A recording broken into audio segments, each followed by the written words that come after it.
Multan Sukkur motorway पर मुल्क का पहला खुदकार सिस्टम नस्ब कर दिया गया है। जदीद कैमरों की मदद से गाड़ियों की सख्त मॉनिटरिंग की जा रही है। इस हवाले से मजीद जानते हैं डॉन न्यूज़ के नुमाइंदे तासुर सुबहानी से। जी तासुर, बताइएगा मजीद क्या तफसीलात हैं?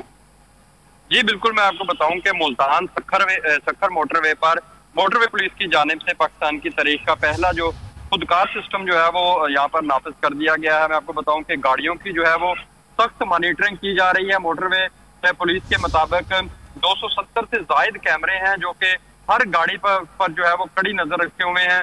खिलाफ वर्जी करने वाली गाड़ियों को जो है वो फौरी तौर पर ट्रेस किया जाता है और उनको जो है वो फौरी तौर पर जुर्माने किए जाते हैं और वो जुर्माने जो है उनके घरों पर भी अरसाल किए जा रहे हैं। DIG चौधरी मोहम्मद सलीम के मुताबिक मोटरवे पर सफर को महफूज बनाने के लिए मोटरवे पुलिस की जानिब से जदीद जो है वो कैमरे नस्ब किए गए हैं और हादसात की रोकथाम के लिए जो है वो मोटरवे पुलिस की जानिब से सख्त कार्रवाइयां भी की जा रही हैं। उन्होंने मुसाफिरों और से भी अपील की है कि वो मोटरवे पुलिस के साथ तावन करें और जो गाड़ियां मोटरवे पर आती हैं उनकी फिजिकल फिटनेस मुकम्मल हो और उसके बाद जो है उनको मोटरवे पर सफर करने की इजाजत दी जा रही है। दूसरी जानिब मैं आपको बताऊं कि मुल्तान सक्खर मोटरवे पुलिस पाकिस्तान का पहला मोटरवे बन गया है जहां पर जो खुदकार सिस्टम के जरिए गाड़ियों की जो है वो निगरानी की जा रही है और फौरी तौर पर उनको जो है वो ट्रेस भी किया जा रहा है। जो गाड़ियां ओवर स्पीड कर रही हैं या किसी भी किस्म की खिलाफ वर्जी कर रही हैं उनको फौरी तौर पर जो है वो ट्रेस कर लिया जाता है और ये सिस्टम बाकायदा तौर पर सक्खर M5 मोटरवे पर इस वक्त जो है वो लगा दिया गया है।